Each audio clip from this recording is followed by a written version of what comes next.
Alors bonjour à toutes et à tous, je vois que c'est bientôt l'heure du déjeuner, donc on va essayer de faire ça proprement. Je suis ravi d'être avec vous ce matin dans ce magnifique cadre qu'est le Palais Brognard.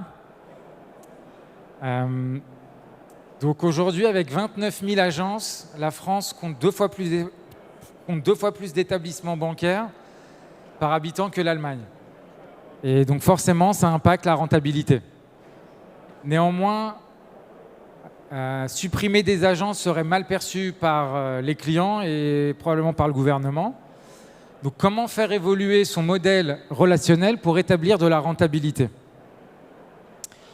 Je m'appelle Benjamin Malka, je suis directeur commercial chez Personetics pour l'Europe de l'Ouest. Et donc on est une société qui a une douzaine d'années aujourd'hui. On est présent, on est implémenté aujourd'hui dans près de 100 banques à travers le monde.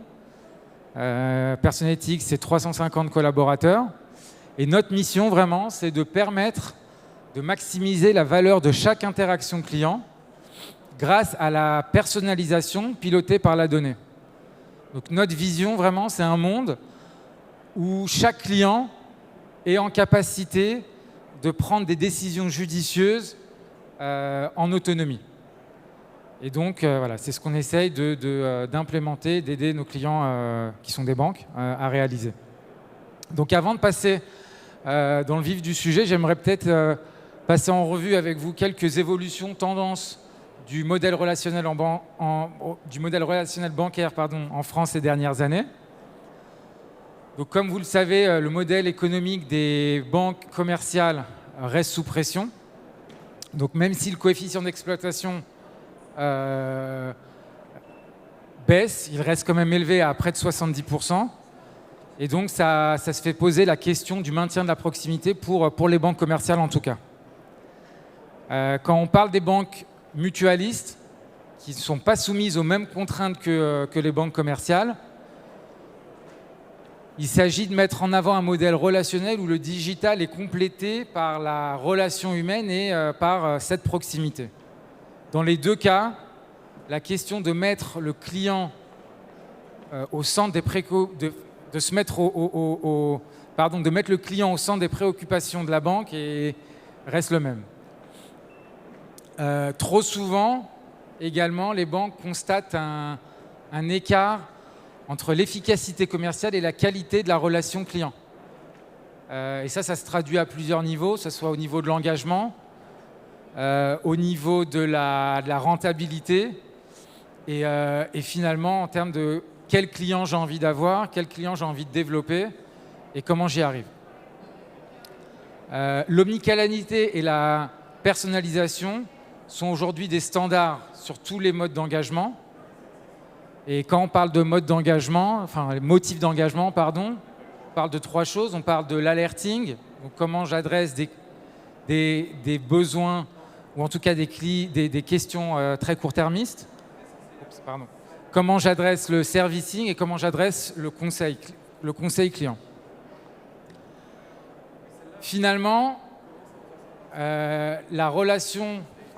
historiquement, la relation entre les banques et les clients était perçue comme, on va dire, très transactionnelle, parfois conflictuelle.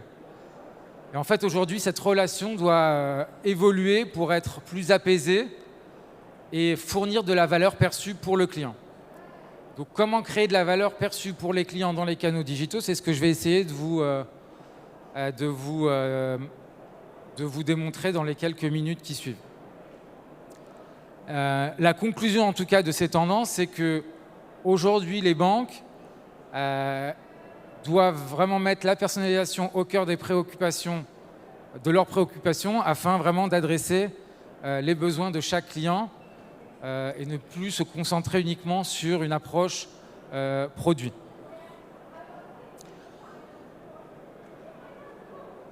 Alors avant de passer à ce concept qui est l'engagement banking, comment créer de la valeur perçue et rétablir ce contrat de confiance entre la banque et le client, avoir cette culture du gagnant-gagnant.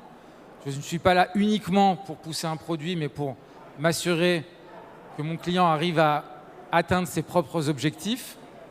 Est-ce que vous avez peut-être quelques questions? On essaie de faire ça un peu interactif, on n'est pas une très grande audience, donc s'il y a des questions dès à présent, n'hésitez pas. Pas de souci. Donc l'engagement banking, c'est vraiment ce nouveau modèle de relation à établir où on veut évoluer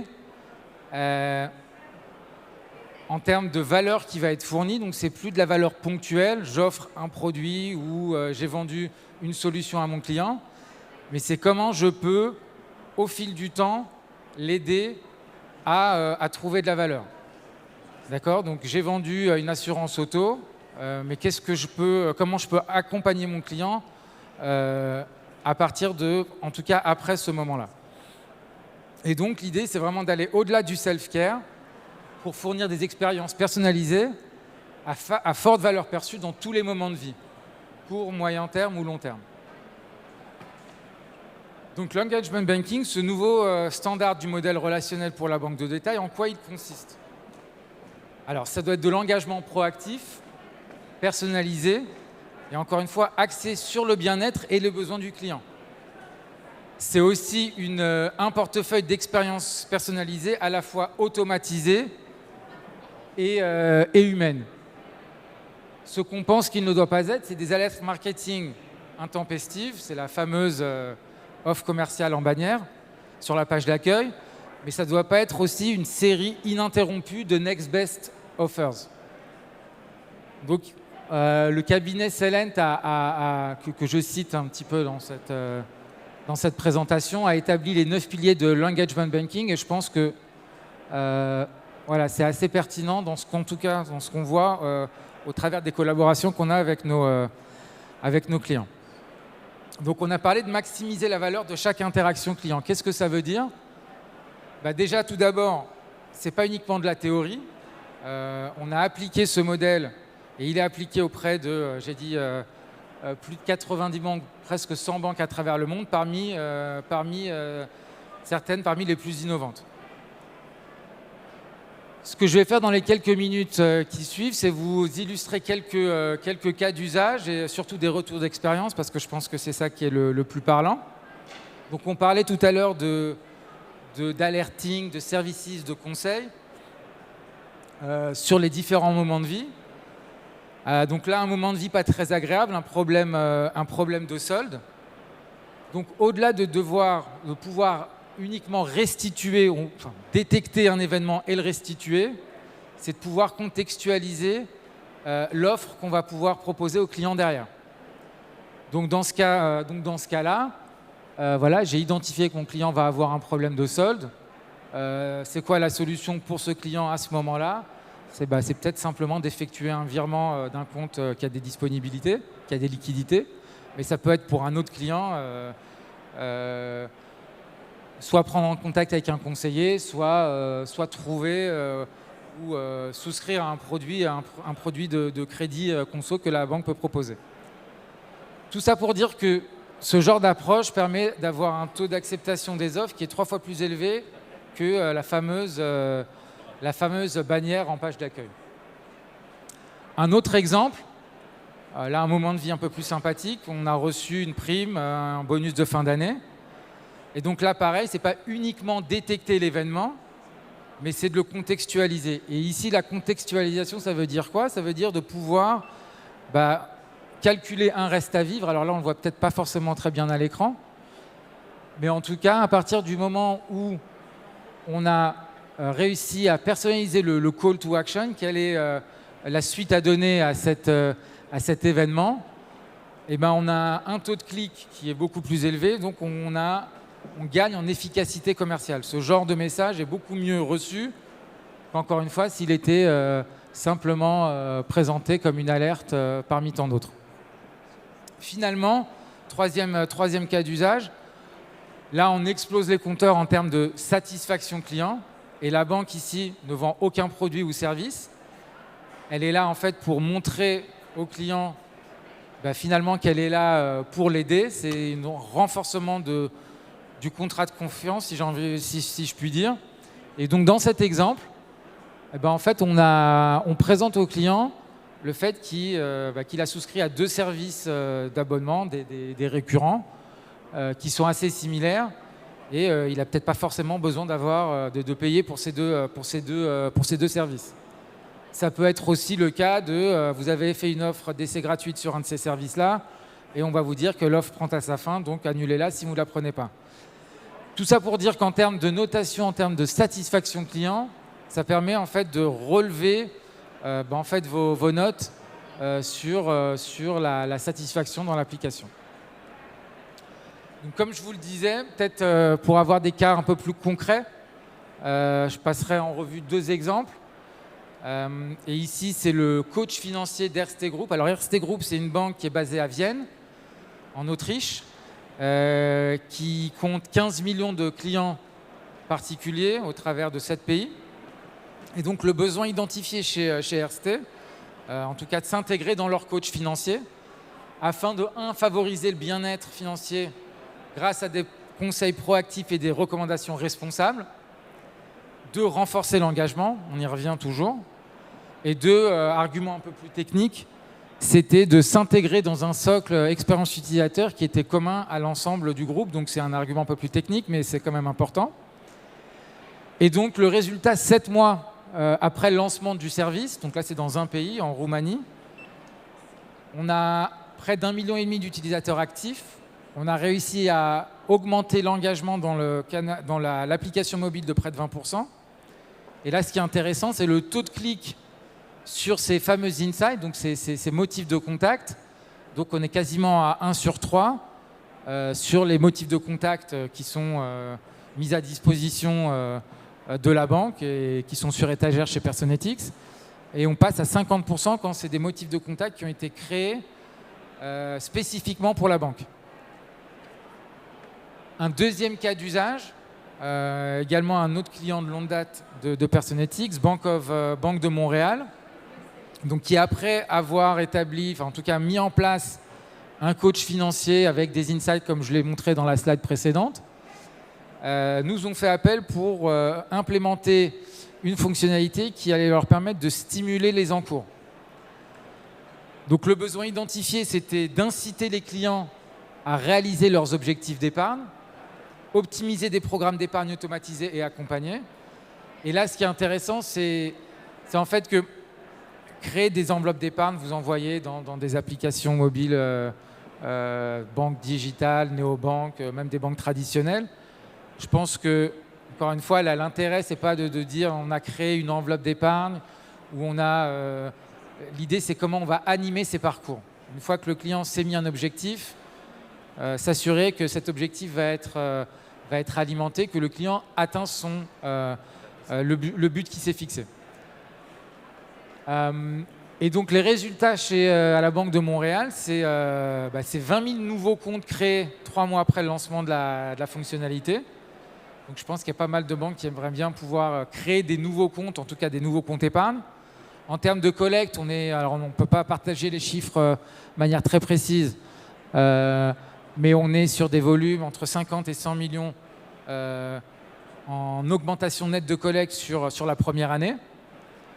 Fait intéressant également, c'est que le montant cible par objectif d'épargne, on penserait que c'est des petits objectifs pour s'acheter, pour faire des objectifs court terme.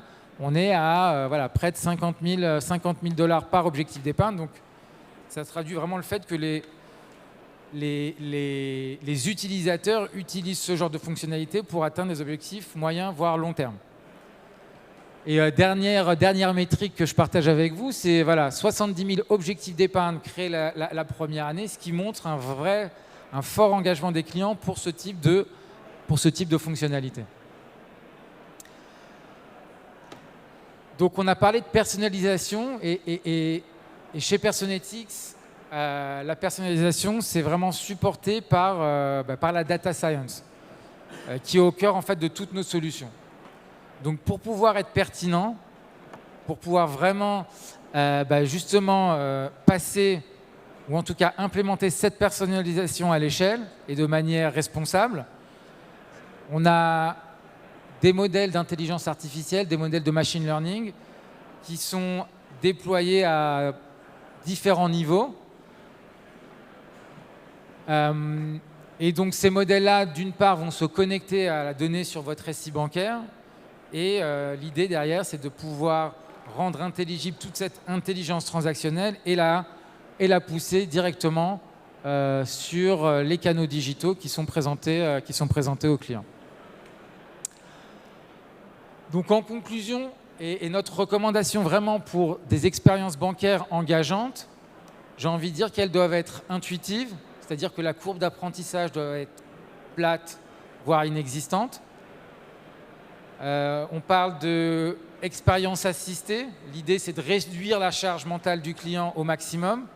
Donc dès lors qu'on peut guider le client, l'assister, on doit le faire. Et finalement, ça doit être personnalisé. On y revient toujours. Être axé sur les besoins du client, comprendre les besoins du client à l'instant T et lui présenter les solutions ou produits qui lui sont le plus pertinents. Donc si vous n'êtes pas déjà venu sur notre stand, je vous invite à nous rejoindre un petit peu plus tard et je serais ravi de prendre des questions sur l'engagement banking et la personnalisation dans les canaux digitaux.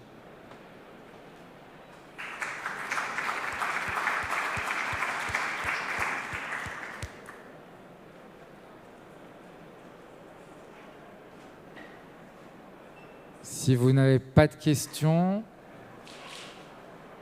je vous souhaite à tous très bon appétit.